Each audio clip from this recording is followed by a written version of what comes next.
तो Scarlet Witch logically MCU की सबसे पावरफुल फीमेल कैरेक्टर है जिसे अपनी पावर्स माइंड स्टोन की वजह से मिली थी, लेकिन बाद में इसने डार्कहोल्ड पढ़ ली जिसकी वजह से इसकी एबिलिटीज और ज्यादा एनहांस्ड हो गई। स्कारलेट विच अकेले से मैजिक यूजर है जो क्योस मैजिक यूज करती है और मैजिक वर्ल्ड में सबसे पावरफुल मैजिक भी माना जाता है। स्कारलेट विच अपने एबिलिटीज से एनर्जी प्रोजेक्शन के साथ एनर्जी बैरियर्स बना सकती है, फिर ये दूसरों की पावर्स को अब्सॉर्ब करने के साथ बिना टच किए चीजों को मूव करती है जिसे टेलीकिनेसिस भी कहा जाता है। अब ये ड्रीम वॉक भी कर सकती है, मतलब दूसरे यूनिवर्स के वेरिएंट को अपने विल पे कंट्रोल करना। इसने वेस्ट व्यू में हेक्स बना दिया था जिसकी वजह से कई सारे लोग वंडा के हिसाब से काम कर रहे थे और इतना कम पड़ जाए तो अब ये रियलिटी को मैनिपुलेट कर सकती है जिसकी वजह से इसने इजीली इल्यूमिनेटी जैसे पावरफुल टीम को बीट कर दिया। लेकिन क्या हो अगर स्कारलेट विच अब कैप्टन मार्वल के साथ फाइट करे जिसने कुछ महीनों पहले एक सन को रीइग्नाइट कर दिया, या फिर अगर बाकी मेल हीरो स्कारलेट विच के अगेंस्ट में खड़े हो जाए तो क्या होगा, ये आज हम बात करने वाले हैं। तो सबसे पहले बात करते हैं आयरन मैन के बारे में। अब टोनी स्टार्क के पास फ्यूचरिस्टिक टेक्नोलॉजी है, ऐसे आर्टिफिशियल इंटेलिजेंस है जिसमें इमोशंस है, फिर ये नैनोटेक से बने आर्मर्स लेकर चलता है जो खुद रिपेयर हो जाते हैं। टोनी अपने मन मर्जी की वेपन भी बना सकता है जिसमें लॉन्ग और क्लोज रेंज दोनों अटैक हो जाते हैं और टाइम आने पर टोनी एनर्जीज को एब्जॉर्ब करके रिपल्सर के थ्रू प्रोजेक्ट भी कर सकता है। लेकिन ये सब वंडा के सामने किसी काम का नहीं है। टोनी का आर्टिफिशियल इंटेलिजेंस मैजिक यूजर्स को बीट करने के लिए नहीं बना है और आयरन मैन के पास जितने भी वेपन्स है वो इतने डिस्ट्रक्टिव पावर होल्ड नहीं करते कि वंडा की एनर्जी बैरियर्स को तोड़ दे, और अगर किसी वजह से वंडा को डैमेज हो भी जाता है तो कियोस मैजिक उसे ठीक कर देगा। बट स्कारलेट विच एक एवेंजर रह चुकी है और एज ऑफ अल्ट्रॉन में तो किसी भी तरह स्कारलेट विच टोनी स्टार्क को मारना चाहती थी और ये तो पूरी दुनिया जानती है कि टोनी का सूट उसके आग रिएक्टर के भरोसे चलता है, लेकिन वंडा चाहे तो अपने पावर से इस आग रिएक्टर को गायब कर देगी जिसकी वजह से टोनी कभी सूट अप ही नहीं कर पाएगा। और अगर सूट अप कर भी दिया उसके बाद भी टेलीकिनेसिस से आयरन मैन के सूट को क्रश किया जा सकता है, सेम जैसा थैनोस के साथ हो रहा था। फिर टोनी माइंड मैनिपुलेशन के आगे भी कुछ नहीं कर पाएगा और टोनी की टेक्नोलॉजी फ्यूचरिस्टिक है, लेकिन अभी के लिए वो मैजिक और रियलिटी मैनिपुलेशन को ब्रेक करने के लिए नहीं बनी है। इसलिए आयरन मैन अगर इन्फिनिटी स्टोन लेकर स्नैप कर दे तो बात अलग है, स्कारलेट विच 2 सेकंड में मारी जाएगी, लेकिन इन्फिनिटी स्टोन्स आयरन मैन की प्रॉपर्टी नहीं है, इसलिए आयरन मैन हार जाएगा क्योस मैजिक के सामने। Captain America. अब कैप्टन अमेरिका हाइड्रा से लेकर थैनोस जैसों से लड़ चुका है और स्कारलेट विच कैप्टन रॉजर्स से तो नहीं लेकिन कैप्टन कार्टर से फाइट कर चुकी है। बट कैप्टन अमेरिका और पेगी की स्ट्रेंथ लेवल ऑलमोस्ट सेम है, दोनों ने सुपर सोल्जर सेरम के इंजेक्शन ले रखे थे और ये दोनों वाइब्रेनियम की शील्ड लेकर घूमते हैं। बट जो हाल स्कारलेट ने पेगी का किया था सेम सीन कैप के साथ रिपीट हो सकता है क्योंकि पीक ह्यूमन स्ट्रेंथ काफी नहीं है वंडा को टेक डाउन करने के लिए। स्कारलेट विच अपने रियलिटी मैनिपुलेशन से कैप की शील्ड को ही गायब कर देगी या फिर तोड़ भी सकती है और क्योस मैजिक से फिजिकली डील करना ऑलमोस्ट इम्पॉसिबल है। कैप चाहे जितने हाथ पैर मार ले वो किसी भी हाल में स्कारलेट विच को नहीं मार पाएगा और अगर कैप म्योनर ले आता है और लाइटनिंग स्ट्राइक करना शुरू कर देता है तो अब स्कारलेट विच थोड़ी बहुत स्ट्रगल करेगी, बट अपने थॉट से स्कारलेट विच कैप के हाथ पैर गायब कर देगी जिसकी वजह से कैप म्योनर को उठा ही नहीं पाएगा, इसलिए कैप हार जाएगा स्कारलेट विच के सामने। अब व्हाट इफ सीजन 1 में ज़ॉम्बी वंडा और हल्क की फाइट हो गई थी और पता नहीं कैसे बट वंडा ने हल्क को बीट कर दिया था। अब मेन टाइमलाइन और व्हाट इफ को कंपेयर करें तो वंडा और स्कारलेट विच के पावर लेवल में काफी बड़ा अपग्रेड देखने मिल जाता है,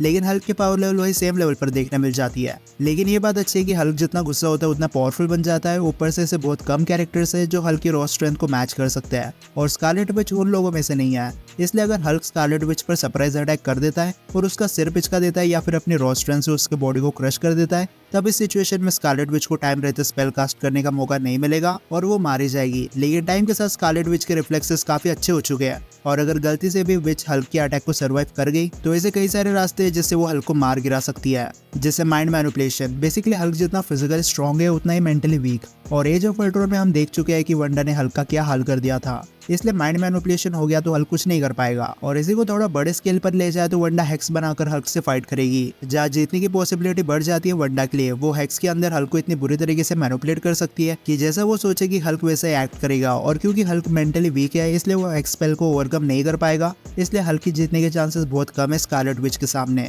ब्लैक पैंथर। अब करंटली शूरी ब्लैक पैंथर का टाइटल होल्ड करती है और ये पहले से काफी जीनियस है, फिर इसने हार्डशिप हब को खा लिया जिसकी वजह से इसे एनहांस स्ट्रेंथ और ड्यूरेबिलिटी मिली, पर क्योंकि ये टेलोगैन का वाइब्रेनियम था इसलिए शूरी के पास अब अच्छा खासा हीलिंग फैक्टर भी आ चुका है। फिर वाइब्रेनियम सूट है जो काइनेटिक एनर्जी को रिलीज करता है, साथ में वाइब्रेनियम क्लॉज है एनिमीज की स्किन को कट करने के लिए। बट अब इस फाइट में जो सबसे बड़ी प्रॉब्लम ब्लैक पैंथर फेस करेगी वो है कि शूरी क्लोज रेंज फाइटर है और Scarlet Witch long range attack करती है, इसलिए हो सकता है कि क्योस मैजिक की एनर्जी अटैक से वाइब्रेनियम सूट को कुछ ना हो, लेकिन स्कारलेट विच एनर्जी शील्ड बना सकती है जिसकी वजह से ब्लैक पैंथर का एक भी अटैक उसे टच नहीं कर पाएगा। साथ में स्कारलेट विच के पास टेलीकिनेसिस है, वो दूर से ब्लैक पैंथर को क्रश कर देगी। पैंथर पैंथर के पास टेलीकिनेटिक अटैक का कोई काउंटर अटैक नहीं है, इसलिए एक रैंडम फाइट में तो ब्लैक पैंथर नहीं जीतने वाली। और अगर प्रेप टाइम मिलता है उसके बाद भी स्कारलेट विच की कोई खास वीकनेस नहीं है। बेसिकली वनडा एक मैजिक यूजर है, इसलिए उसका नेक्स्ट मूव क्या होगा वो प्रेडिक्ट करना बहुत ज्यादा मुश्किल है। शूरी खुद को कितना भी प्रिपेयर कर ले, वाइब्रेनियम टेक स्कारलेट विच की आरएम एबिलिटीज को ब्रेक नहीं कर सकती, इसलिए ब्लैक पैंथर भी हार जाएगी। Doctor strange. अब वनडा ने उसी दिन डॉक्टर स्ट्रेंज को पावर लेवल में सरपास कर दिया था जब उसने डार्कहोल्ड पढ़ ली थी।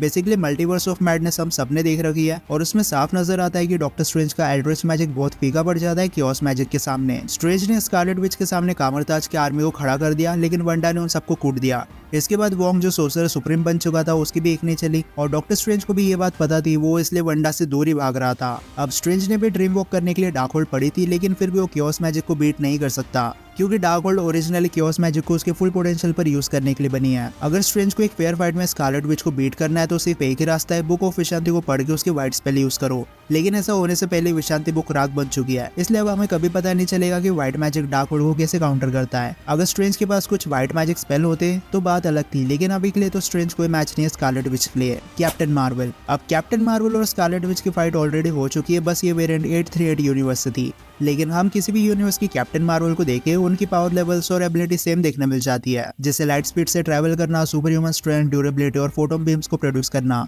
और प्राइम कैप्टन मार्वल के पास भी यही सारी एबिलिटीज है। अब इस कैप्टन मार्वल की फीट्स बहुत अच्छी है, जैसे पावर स्टोन के पंच को खाना और सन को रीइग्नाइट कर देना। बट स्कारलेट विच भले स्ट्रेंथ लेवल लैक करती है, लेकिन फिर भी वो अपने मैजिक से कैप्टन मार्वल की स्ट्रेंथ और फोटोन बीम्स को ब्लॉक कर सकती है। इसलिए जब ये दोनों आमने सामने आएंगे तब इनकी फाइट थोड़ी लंबी चलेगी, क्योंकि कैप्टन मार्वल काफी बड़े अमाउंट में अपने बीम्स को यूज करेगी। लेकिन अगेन स्कारलेट विच के पास टेलीकिनेसिस है, जो कैप्टन मार्वल की एक बड़ी वीकनेस है। और 838 यूनिवर्स की तरह स्कारलेट विच कैप्टन मार्वल की पावर्स को एब्जॉर्ब करके उसे पावरलेस बना सकती है। इसलिए भले कैप्टन मार्वल काफी स्ट्रॉन्ग है, लेकिन स्कारलेट विच के सामने उसके ज्यादा नहीं चलने वाली। अगर स्कारलेट विच ने डार्कहोल्ड ना पड़ी होती और कैरल डैनवर्स वनडा से फाइट करे तो मार्वल बड़े आसानी से विनर बन जाएगी, क्योंकि यहाँ पर रियलिटी मैनिपुलेशन जैसी एबिलिटीज देखने नहीं मिलेगी। इसलिए ओवरऑल देखे तो कैप्टन मार्वल हार जाएगी। स्पाइडरमैन। अब हमारे पीटर पार्कर के पास काफी अच्छे टैक्टिकल इंटेलिजेंस देखने मिल जाती है। इसने डॉक्टर स्ट्रेंज को ऑलरेडी बीट कर रखा है, लेकिन साथ में पीटर की एजिलिटी भी बहुत अच्छी है। ऊपर से स्पाइडर सेंस है, जो डेंजर को सेंस करने में मदद करता है।